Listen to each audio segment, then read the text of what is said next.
उस तेज बारिश में अर्नब की कार शिमला की सुनसान सड़क पर चल रही थी। अर्नब की नजर सामने सड़क पर थी, लेकिन माया उसी स्टाइल के साथ अर्नब को देख रही थी। अर्नब ये बात नोटिस कर रहा था, लेकिन वो इस पर ज्यादा ध्यान नहीं दे रहा था। अर्नब सामने देखते हुए कहता, बताइए आपको कहाँ जाना है, मैं वहाँ आपको छोड़ दूंगा। माया अर्नब को उसी तरह देखते हुए कहती, क्या अब ये भी मुझे ही बताना पड़ेगा? अर्नब समझ जाता है कि माया के कहने के क्या मतलब थे। उसका मन तो कर रहा था कि वो माया को बीच सड़क पर उतारकर आगे बढ़ जाए, लेकिन वो किसी लड़की को इस तरह रात में अकेले नहीं छोड़ सकता था। अर्नब सोचता है कि जैसे ही वो क्राउडेड एरिया में आ जाएगा, वो माया को अपनी कार से उतार देगा। ये सोचकर अर्नब माया से कुछ नहीं कहता और अपनी कार की स्पीड बढ़ा देता है। ये देखकर माया अर्नब के चेहरे पर अपनी उंगली फेरते हुए कहती है, तो हम कहाँ जा रहे हैं? माया के छूते ही अर्नब को गुस्सा आने लगता है और वो बहुत स्ट्रिक्टली माया से कहता है, अपना हाथ हटाओ। अर्नब माया को छूना भी नहीं चाहता था, इसीलिए वो माया से खुद ही उसका हाथ हटाने के लिए कहता है। माया अर्नब की बात को इग्नोर करके अपनी उंगली उसके चेहरे से उसके गले तक ले जाती है। अब अर्नब अपना सब्र खोने लगा था। वो गुस्से में माया का हाथ कसकर पकड़ता है और उसे झटक देता है। अर्नब के इस रिएक्शन से माया के चेहरे पर भी गुस्से के भाव आने लगते हैं, लेकिन इस वक्त उसे गुस्से से ज्यादा हैरानी हो रही थी। आज पहली बार हुआ था कि कोई आदमी माया के इतने पास होने पर भी उसकी तरफ अट्रैक्ट नहीं हो रहा था। अर्नब को भी अब ये समझ में नहीं आ रहा था कि वो इस सिचुएशन को कैसे हैंडल करे। ना वो बीच रास्ते में किसी लड़की को अकेले छोड़ सकता था और ना ही उसे अपने साथ आगे ले जा सकता था। माया गुस्से में अर्नब को घूरते हुए अपने मन में कहती, बस अब बहुत हो गया। ये कहकर वो अपना हाथ फिर से अर्नब की तरफ बढ़ा देती है। माया अर्नब को छूने ही वाली होती है, तभी माया को कुछ एहसास होता है और उसके हाथ अपनी जगह पर रुक जाते हैं। माया के हाथ अपने पास देखकर अर्नब गुस्से में फिर से कहता है, अपना हाथ पीछे करो, वरना मैं भूल जाऊंगा कि तुम एक लड़की हो। माया अर्नब की बात पर बिल्कुल ध्यान नहीं देती। अब उसका ध्यान कहीं और था। कुछ ही पलों में माया का ध्यान टूटता है और वो अर्नब को देखते हुए अपने मन में कहती है, शायद तुम्हारे पास थोड़ा और वक्त बचा है, लेकिन मैं बहुत जल्द वापस आऊंगी। माया के ऐसे सोचते ही अर्नब की कार रुक जाती है। कार के अपने आप रुकने पर अर्नब हैरानी से कहता, ओह नो, कहीं ये खराब तो नहीं हो गई। अर्नब अभी इतना ही कह पाया था, तभी माया उसकी कार से उतरकर जंगल की तरफ जाने लगती है। अर्नब अब तक परेशान होकर अपनी कार को देख रहा था, लेकिन माया को कार से बाहर जाते देख वो और भी ज्यादा हैरान हो जाता है। अर्नब खुद से कहता है, कार तो लॉक था, फिर इसने दरवाजा कैसे खोला? अर्नब कार से बाहर निकलकर कुछ कदम माया की तरफ बढ़ाता है और उसे आवाज देकर रोकने की कोशिश करता है, लेकिन माया नहीं रुकती है और कुछ ही पलों में जंगल के अंदर चली जाती है। अर्नब की नजरों से दूर होने के बाद माया किसी धुएं में बदलकर गायब हो जाती है। अर्नब उस जंगल की तरफ देखते हुए कहता है, कमाल है, इस लड़की को अपनी जान की भी फिक्र नहीं है। अर्नब को लगता है कि उसके कन्विंस ना होने की वजह से वो लड़की किसी और की तलाश में वहाँ से चली गई। अर्नब उस पर ध्यान नहीं देता और फिर से अपनी कार स्टार्ट करने की कोशिश करता है। इस बार उसकी कार स्टार्ट हो जाती है और अर्नब वहाँ से अपने घर की तरफ बढ़ जाता है। कुछ ही देर में अर्नब अपने घर पहुंचकर सीधा अपने कमरे के अंदर चला जाता है। समायरा अपने कमरे में आंख बंद करके ध्यान में बैठी थी। जैसे ही अर्नब के कदम उसके घर के अंदर आते हैं, समायरा का ध्यान टूट जाता है और उसकी आंखें खुल जाती हैं। समायरा के चेहरे पर इस वक्त परेशानी साफ साफ देखी जा सकती थी। वो फौरन उठकर अपने कमरे से बाहर चली जाती और अगले ही पल बिना नॉक किए अर्नब के कमरे के अंदर आ जाती है। अर्नब इस वक्त अपना यूनिफॉर्म उतार रहा था। समायरा को अचानक से अपने कमरे के अंदर आते देख अर्नब हड़बड़ा जाता है और फौरन अपने यूनिफॉर्म के बटन्स वापस से लगा लेता है। नर्वस होकर अर्नब समायरा से कहता है, समायरा, तो तुम यहाँ, तुम्हें नॉक करके अंदर आना चाहिए था। समायरा बिना कुछ कहे तेजी से अर्नब की तरफ बढ़ते हुए उसके पास जाती है और अर्नब के चेहरे की तरफ अपना हाथ बढ़ाती है। समायरा को ऐसा करते देख अर्नब अपने कदम पीछे लेते हुए कहता है, ये तुम क्या कर रही हो? समायरा बिना किसी भाव के अर्नब को देखते हुए कहती, चुपचाप खड़े रहो। समायरा को अर्नब के आसपास एक अलग तरह की डार्क एनर्जी फील हो रही थी, जिसका पता लगाने की कोशिश समायरा कर रही थी, लेकिन कुछ देर पहले हुए इंसिडेंट की वजह से अर्नब के दिमाग में कुछ और ही चल रहा था। समायरा को देखकर उसे माया की हरकतें याद आ रही थी। समायरा अर्नब के करीब जाकर फिर से अपना हाथ उसकी तरफ बढ़ाती है। अर्नब काफी नर्वस हो जाता है और अपने बेड पर चढ़कर बेड की दूसरी तरफ चला जाता है और कहता है, देखो समायरा, तुम मुझे आज कुछ ठीक नहीं लग रही हो। अभी तुम अपने रूम में जाओ, हम कल बात करेंगे। समायरा उस एनर्जी की वजह से पहले ही काफी परेशान थी। उसके ऊपर से अर्नब की ऐसी हरकतें उसे और भी ज्यादा परेशान कर रही थी।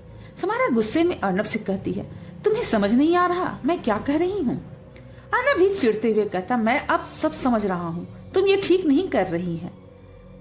समायरा को भी समझ नहीं आ रहा था कि इस वक्त अर्नब के दिमाग में क्या चल रहा है। वो बस गुस्से में अर्नब को घूरने लगती है।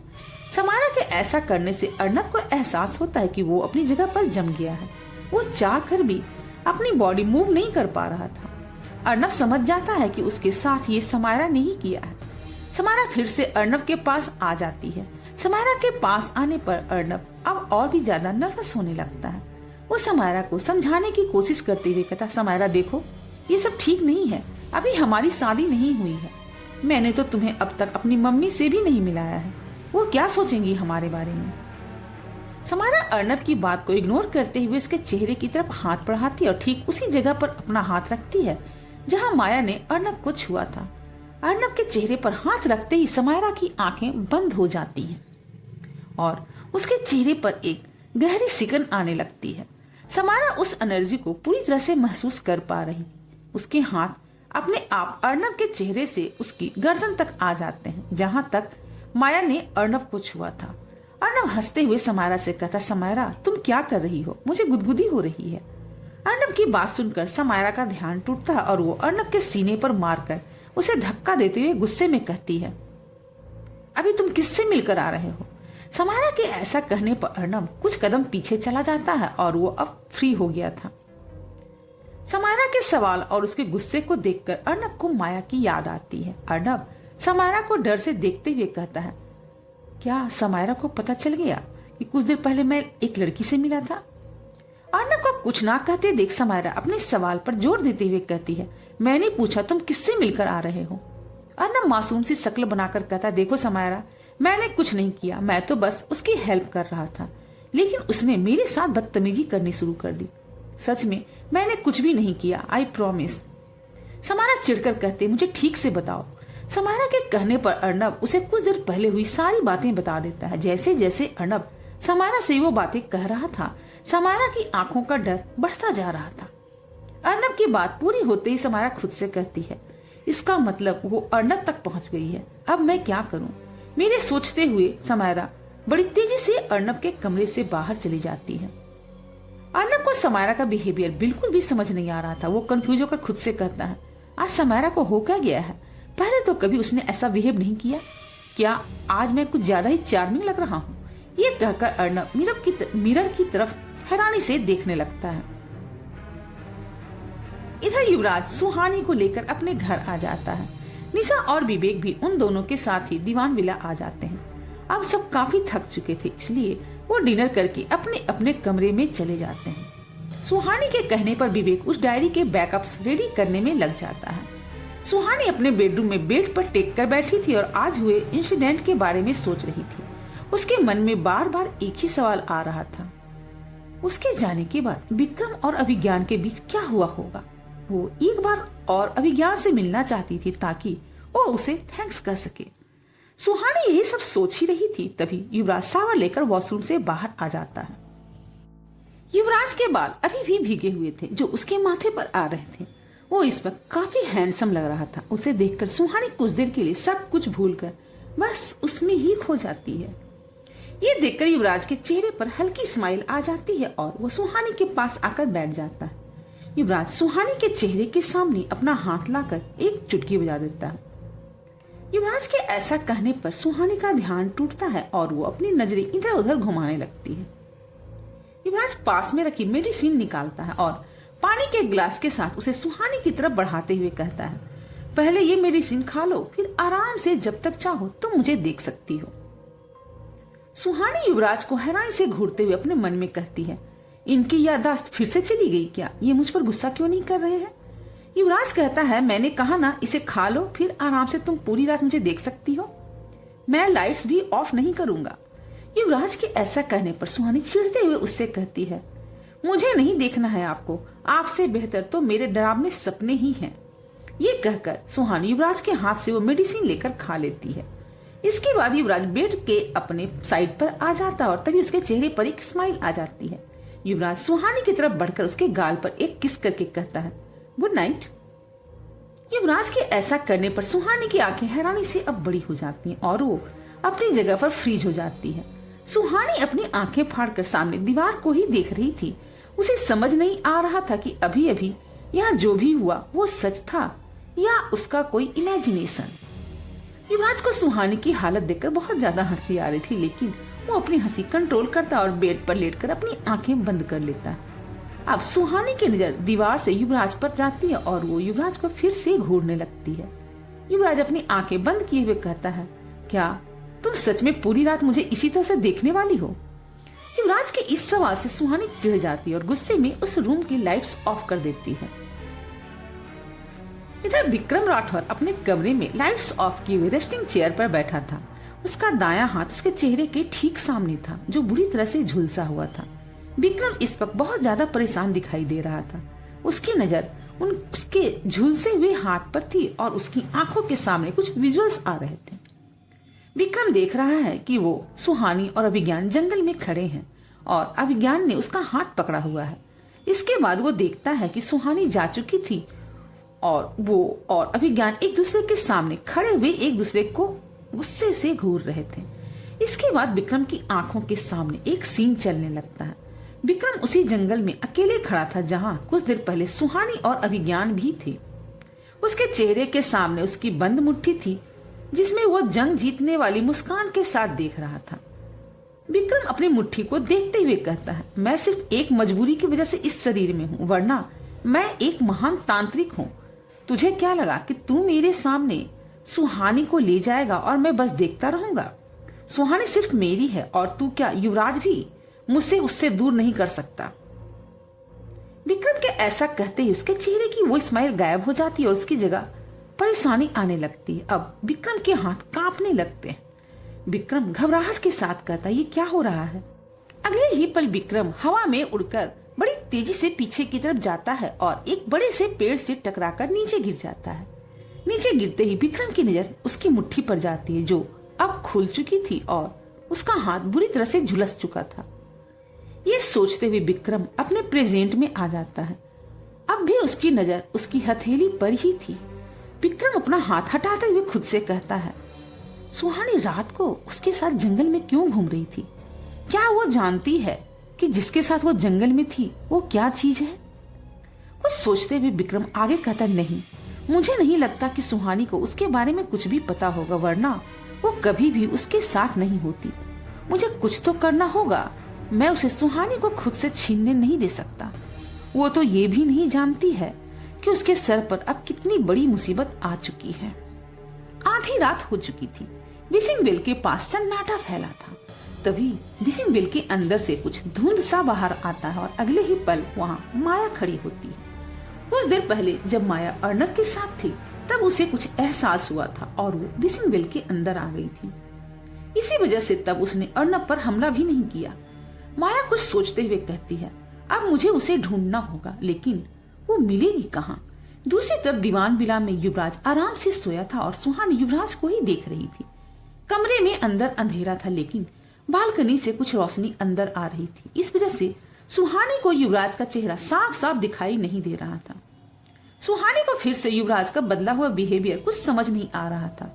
वो इस वक्त बस ये सोच रही थी कि आज उसने जो भी किया उसके लिए युवराज ने उसे डांटा क्यों नहीं और युवराज उससे इतने अच्छे से बिहेव क्यों कर रहा है। सुहानी क्यूरियस होकर युवराज के चेहरे के पास आकर उसे गौर से देखते हुए अपने मन में कहती है, कहीं युवराज सर पर किसी आत्मा का साया तो नहीं आ गया जो ये इतने बदले बदले से नजर आ रहे हैं।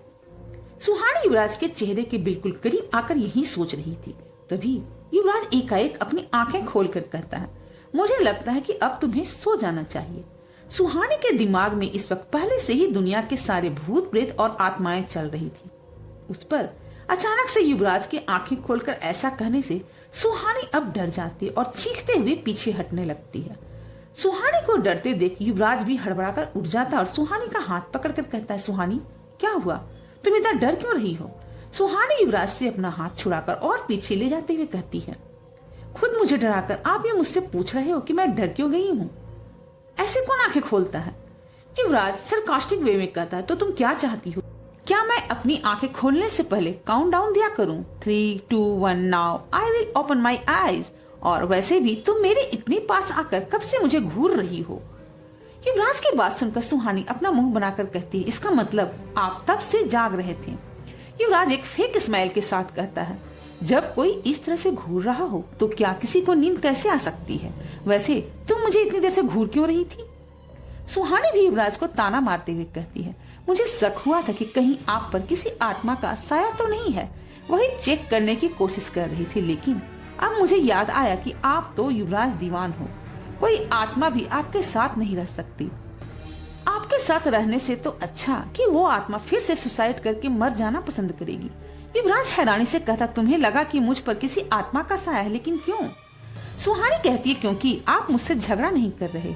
मैंने तो हॉस्पिटल में ही हमारी होने वाली लड़ाई की सारी लाइंस प्रिपेयर कर ली थी, लेकिन तब भी आपने मुझे झगड़ा नहीं किया। मैं आपकी बॉडीगार्ड को बेहोश करके आपके ऑफिस से भाग गई, लेकिन आपने मुझे डांटा भी नहीं। ये कैसे हो सकता है? युवराज सुहानी को घूरते हुए कहता, तो तुम क्या चाहती हो कि मैं तुमसे झगड़ा करूं? सुहानी कहती, हाँ, मेरा मतलब नहीं, मतलब मेरा। सुहानी ये सब कह ही रही थी, तभी वो अचानक से खामोश हो जाती है।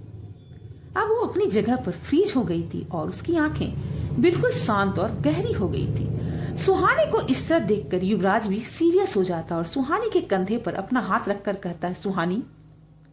इस पर सुहानी कोई जवाब नहीं देती। उसे अब कुछ विजुअल्स दिखाई दे रहे थे, जिसे देखते हुए उसके चेहरे पर डर के भाव आने लगे थे। युवराज को समझ आ रहा था कि सुहानी के साथ क्या हो रहा है। वो आगे बढ़कर सुहानी को अपनी बाहों में ले लेता है, लेकिन सुहानी अब भी कुछ रिएक्ट नहीं करती। सुहानी कुछ देर इसी तरह युवराज की बाहों में ही रहती है और फिर उसे होश आता है। होश में आने पर सुहानी डर से लंबी लंबी सांसें लेने लगती है।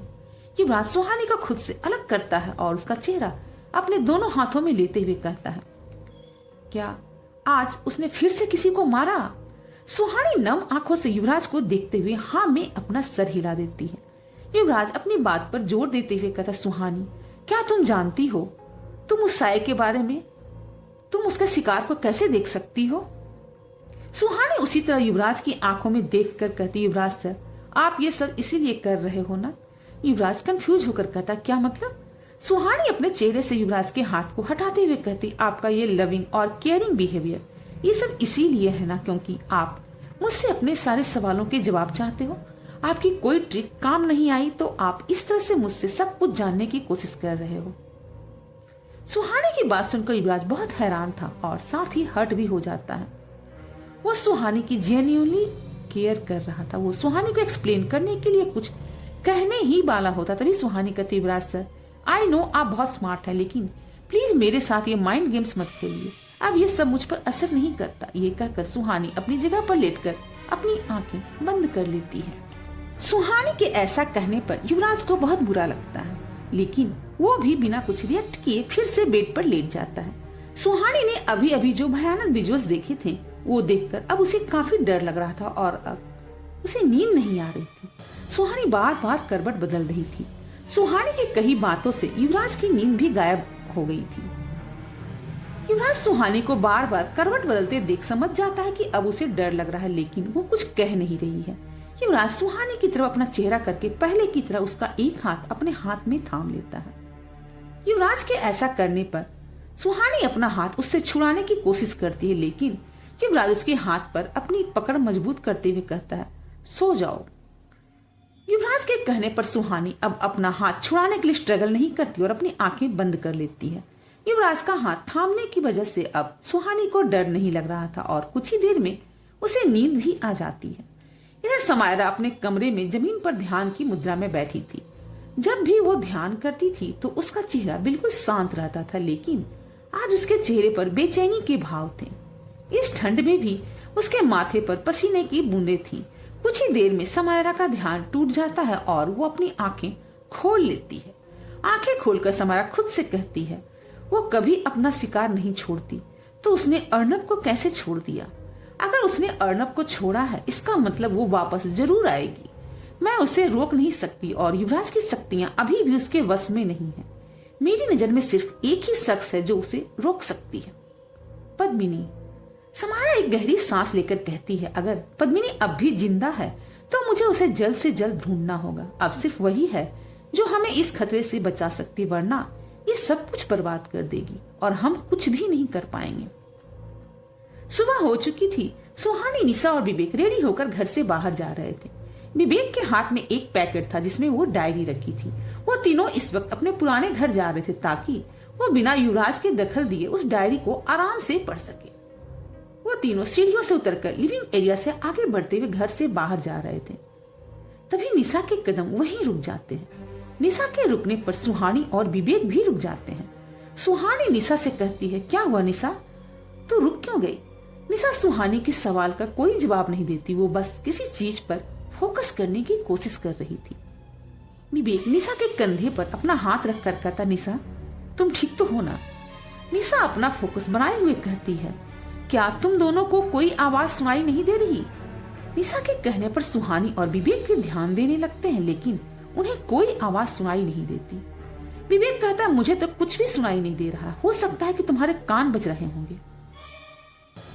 निशा विवेक की बात पर बिल्कुल ध्यान नहीं देती और उस आवाज का पीछा करने लगती है। उस आवाज का पीछा करते हुए निशा उसी रूम के बाहर आ जाती है जहां से वो कुछ दिनों पहले आई थी और युवराज ने उसे अंदर जाने से रोक दिया था।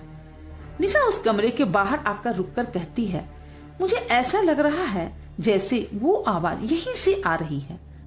कुछ दिन पहले भी मुझे इसी जगह से यही आवाज सुनाई दी थी, लेकिन जैसे ही मैं यहाँ पहुंची युवराज सर ने मुझे भगा दिया। विवेक कुछ याद करते हुए कहता है, ये तो सुभ्रा का रूम है ना? सुहानी कहती, हाँ वो यहीं रहती थी। अब वो तीनों एक नजर एक दूसरे को देखते और फौरन सुहानी उस कमरे का दरवाजा खोलकर अंदर चल जाती है। निशा और विवेक भी सुहानी के साथ कमरे के अंदर आ जाते हैं और वो चारों तरफ देखने लगते हैं। विवेक रूम को देखते हुए कहता है, यहाँ तो कुछ भी नहीं है। निशा भी कंफ्यूज होकर अपना सर खुजलाते हुए कहती, हाँ यहाँ तो कुछ भी नहीं है और अब मुझे वो आवाज भी सुनाई नहीं दे रही। विवेक मुस्कुराकर निशा के सिर पर धीरे से मारते हुए कहता है, मैंने कहा था ना तुम्हारे कान बज रहे होंगे। निशा को भी विवेक की बात सही लगती है। सुहानी अभी भी कमरे को बड़े गौर से देख रही थी। वो चलते हुए उस कबर्ड के पास आ जाती है जिस कबर्ड से होकर एक कमरा खुलता था और जहाँ युवराज ने पद्मिनी को रखा था। सुहानी उस कबर्ड पर हाथ रखकर कहती है, यहाँ तो कुछ भी नहीं है, आई थिंक हमें यहाँ से चलना चाहिए।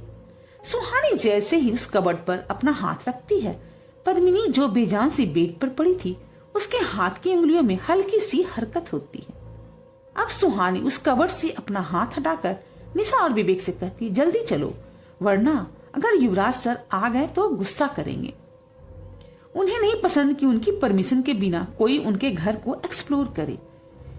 बिल्कुल सही कहा तुमने। दरवाजे के पास से युवराज की आवाज आती है।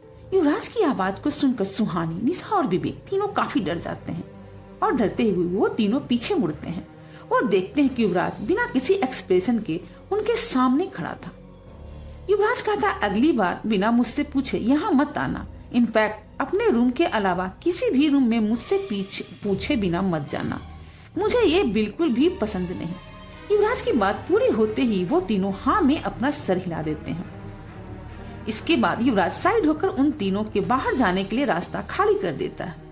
युवराज का इशारा समझकर वो तीनों बारी बारी से उस रूम से बाहर चले जाते हैं। सबसे पहले निशा बड़ी तेजी से बाहर निकल जाती है और सबसे लास्ट में विवेक। जैसे ही विवेक युवराज के पास से गुजरता है, युवराज उसे रोकते हुए कहता, विवेक 1 मिनट। युवराज की आवाज को सुनकर विवेक के कदम वहीं रुक जाते हैं और उसके दिल की धड़कन भी बढ़ जाती है। जैसे ही युवराज विवेक का नाम लेता है, निशा और सुहानी डरकर एक नजर एक दूसरे को देखती हैं और फिर वो दोनों दबे पांव बड़ी तेजी से वहां से भाग जाती हैं। विवेक शिकायत भरी तिरछी नजरों से उन दोनों को देखते हुए अपने मन में कहता है, बस यहीं तक थी इनकी दोस्ती, धोखेबाज कहीं के। युवराज विवेक से कहता है, तुम सुहानी के साथ ही रहना और कोशिश करना कि तुम सब किसी प्रॉब्लम में ना फंसो। आई होप तुम समझते हो कि तुम लोगों की एक गलती तुम्हारे लिए कितना बड़ा खतरा साबित हो सकती है। विवेक युवराज के कंसर्न को समझकर हाँ में अपना सर हिला देता है। युवराज कहता है, यू कैन गो नाउ। युवराज के कहने पर विवेक बिना कुछ कहे वहां से चला जाता है। कुछ ही देर में वो तीनों अपने घर आ जाते हैं, जहां वो दीवान विला में शिफ्ट होने से पहले रहते थे। निशा और सुहानी लिविंग एरिया में बैठी थी और सुहानी किसी गहरी सोच में डूबी थी। सुहानी को खोया हुआ देखकर निशा उससे कहती, सुहानी अब तू क्या सोच रही है? सुहानी परेशान होकर कहती, यार कल रात में अभिज्ञान को विक्रम के साथ जंगल में अकेला छोड़कर आ गई थी। पता नहीं उन दोनों के बीच क्या हुआ होगा। मुझे अभिज्ञान की फिक्र हो रही है। मुझे एक बार उससे मिलना होगा। निशा कहती, लेकिन तू उससे मिलकर करेगी क्या? सुहानी कहती, मैं बस देखना चाहती हूँ कि वो ठीक है या नहीं, और उसे मुझे थैंक्स भी कहना है। अगर वो नहीं होता तो ये डायरी हमारे हाथ नहीं लगती। सुहानी ये कह ही रही थी, तभी विवेक वहां आकर बैठ जाता है और उस डायरी को बाहर निकालता है। उस डायरी को देखकर सुहानी के दिल की धड़कन बढ़ती जा रही थी। निशा भी क्यूरियस होकर उस डायरी को ही देख रही थी। विवेक उस डायरी को खोलकर निशा और सुहानी से कहता है, तो अब शुरू करें? हेलो फ्रेंड्स, अगर ये कहानी आपके दिल तक पहुंची हो और अगर कुछ पल के लिए ही आप भी इस कहानी की दुनिया में खो गए हो तो अपना प्यार जरूर दिखाइए। इस वीडियो को लाइक कर दीजिए ताकि हमें समझ में आ सके कि आप हमारे साथ हैं। इसे शेयर कर दीजिए ताकि ये कहानी और लोगों तक पहुंच सके। और ऐसे ही रहस्य और रोमांच से भरी हुई कहानियों के एपिसोड्स को देखने के लिए हमारे चैनल को सब्सक्राइब जरूर कीजिए।